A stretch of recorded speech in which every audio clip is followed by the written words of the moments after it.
Queridos irmãos, a paz do Senhor Jesus, iremos falar de mais um foco na leitura diária da nossa lição de adulto, publicadas pela CPAD para o segundo trimestre deste ano de 2023. O tema central, irmão, da lição a qual estamos estudando é relacionamentos em família, superando desafios e problemas com exemplos da palavra de Deus.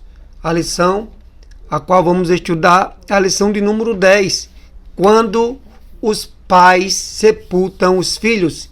E a leitura diária, como tenho sempre falado, tem um texto e tem um tema para nós estarmos lendo e meditando durante a semana, de segunda a sábado.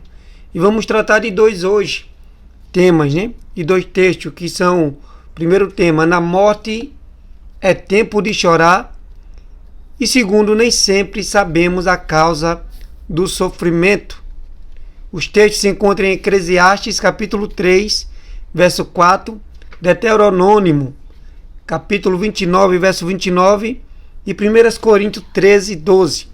Eclesiastes 3, 4 nos diz assim: tempo de chorar e tempo de rir, tempo de prantear e tempo de dançar. Deuteronômio 29, 29 diz: as coisas encobertas pertencem ao Senhor, nosso Deus, porém as reveladas nos pertencem a nós e a nossos filhos para sempre, para que cumpramos todas as palavras desta lei. 1 Coríntios 13, 12 nos diz: porque agora vemos por espelho em enigma, mas então veremos face a face. Agora conheço em parte, mas então conhecerei como também sou conhecido.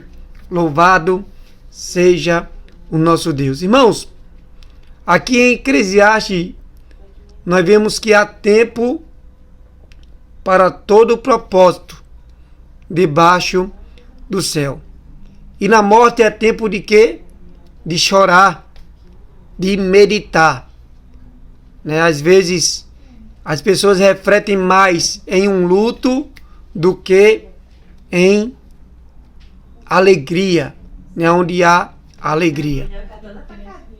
E Eclesiastes diz aqui que há tempo de ficar triste e tempo de se alegrar, tempo de chorar e tempo de dançar. Aqui, irmãos, capítulo 3 de Eclesiastes, verso 1, ao capítulo 5, verso 20, nós vamos ver o principal foco de Salomão nesta passagem, é que Deus tem um plano para todas as pessoas. Então Deus, irmão, ele tem um plano estabelecido para cada um de nós. E ele estabeleceu ciclos para a nossa vida, Ele estabeleceu o tempo de nós nascermos, o tempo de nós crescermos, envelhecermos e o tempo de partir, desta vida. Então, em cada um desses tempos, em cada um deles há trabalhos que devemos realizar.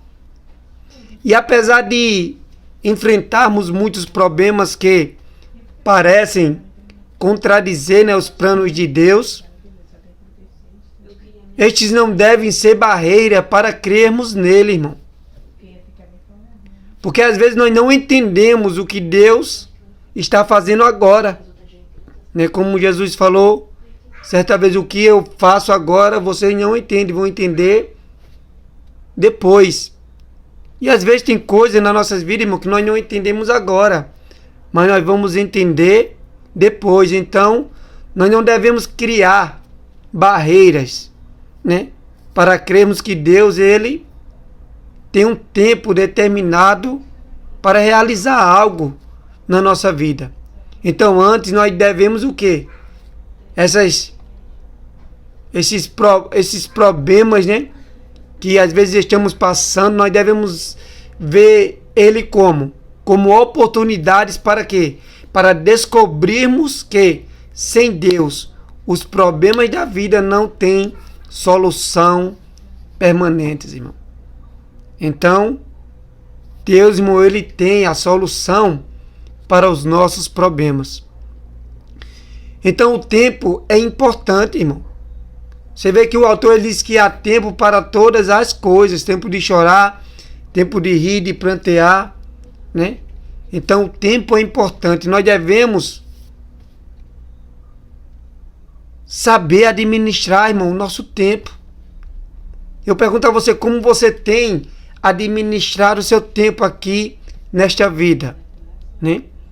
Todas as experiências listadas nesses versículos, né, são apropriadas em certas épocas. Mas o segredo, irmão, para ter paz com Deus é descobrir, aceitar e apreciar o quê? O tempo perfeito de Deus. Então procure descobrir, irmão, procure apreciar e aceitar o tempo de Deus da sua vida. O perigo é estar em dúvida, né? O perigo, irmão, é estar em duvidar ou ressentir-se em relação ao momento do Senhor. Então, o momento do Senhor, irmão, aleluia, é o momento exato. Então, espere o momento de Deus na sua vida. Isto pode levar, às vezes, ao desespero e, às vezes, à rebelião, porque, às vezes, não queremos esperar o tempo de Deus, né? Aí, as pessoas, por não saber esperar, não saber esperar o momento certo de Deus, o tempo de Deus, às vezes se desesperam e, às vezes, até se rebeliam. Ou, né, em vez de seguir em frente, confiando em Deus, não. Às vezes segue em frente sem um conselho de Deus, sem confiar em Deus. Então, saiba disso, que há um tempo para todo o propósito, né? E no luto, irmão, né, há o tempo de chorar. Às vezes nós precisamos chorar. Precisamos derramar nossas lágrimas, né? Louvado seja Deus. Então, nem sempre, segundo o tópico, nem sempre sabemos o que é a causa do sofrimento.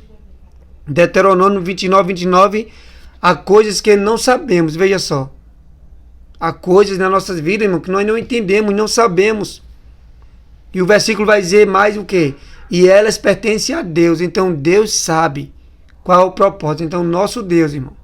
Mas o que ele revelou isto é a sua lei é para nós e para os nossos descendentes para sempre. Ele fez isso, irmão.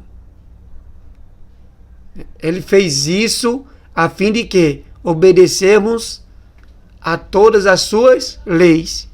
Então existem alguns segredos, irmão, que Deus escolheu não revelar-nos. Não revelar a mim, a você, né? Por quê? Possivelmente, por quê, irmão?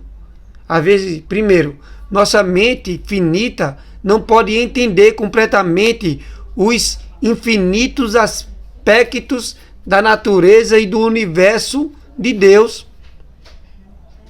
Nós às vezes não compreendemos, né?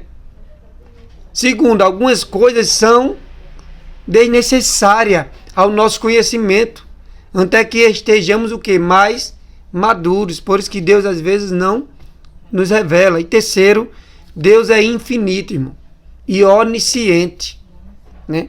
Ele conhece tudo, ele sabe de tudo. Então nós não temos a capacidade de conhecer tudo o que ele conhece. Por isso que ele, às vezes, não nos revela.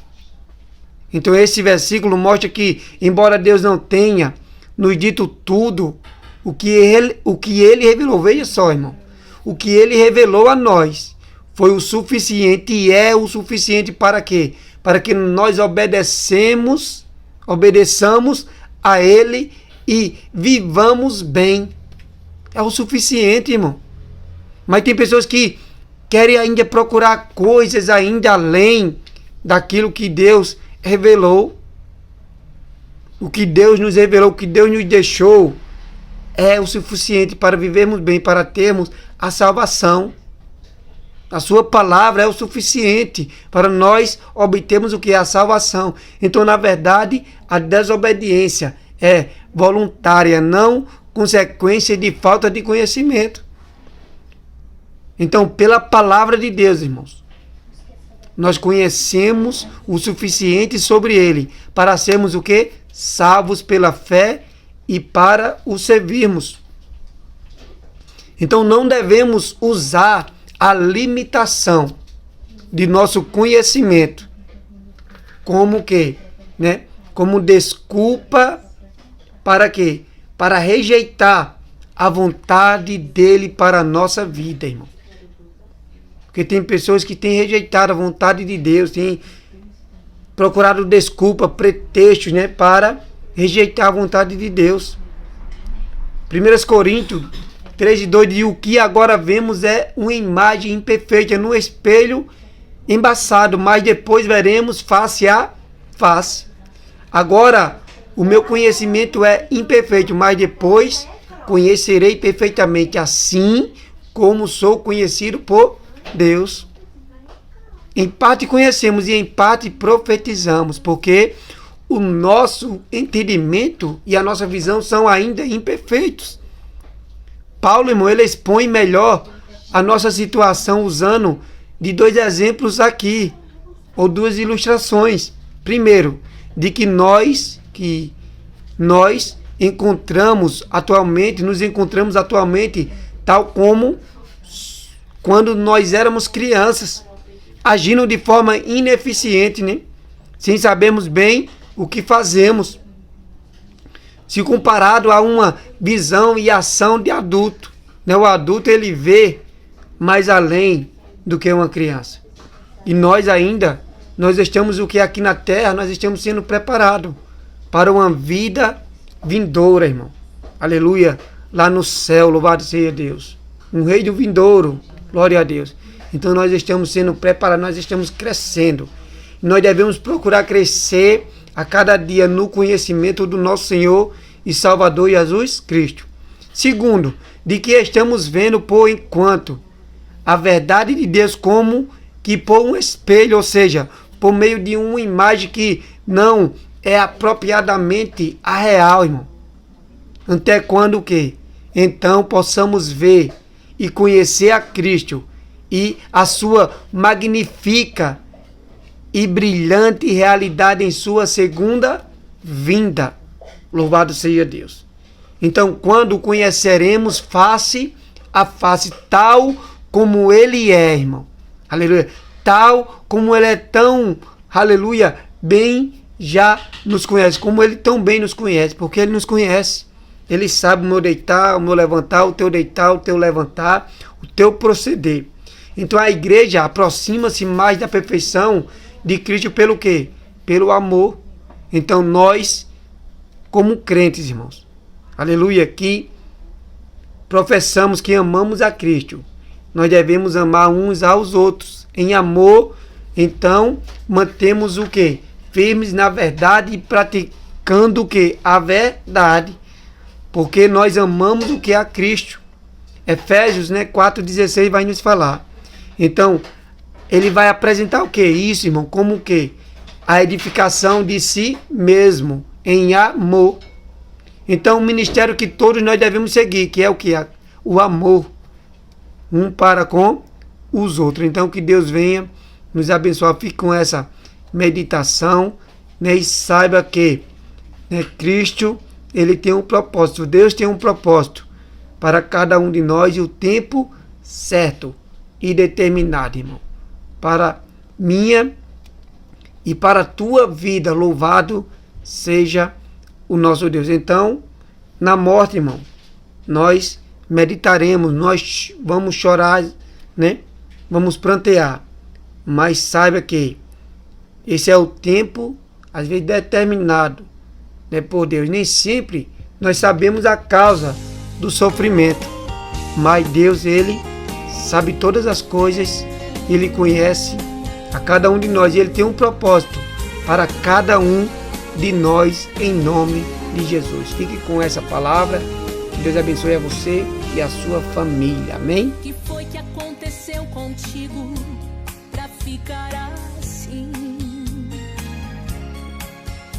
O que fizeram pra você que te deixou assim? Me conte tudo, eu quero saber como está a sua vida, meu irmão. Se foi verdade ou mentira, eu tenho a saída. Meu filho, eu sou a tua vida quando você chora.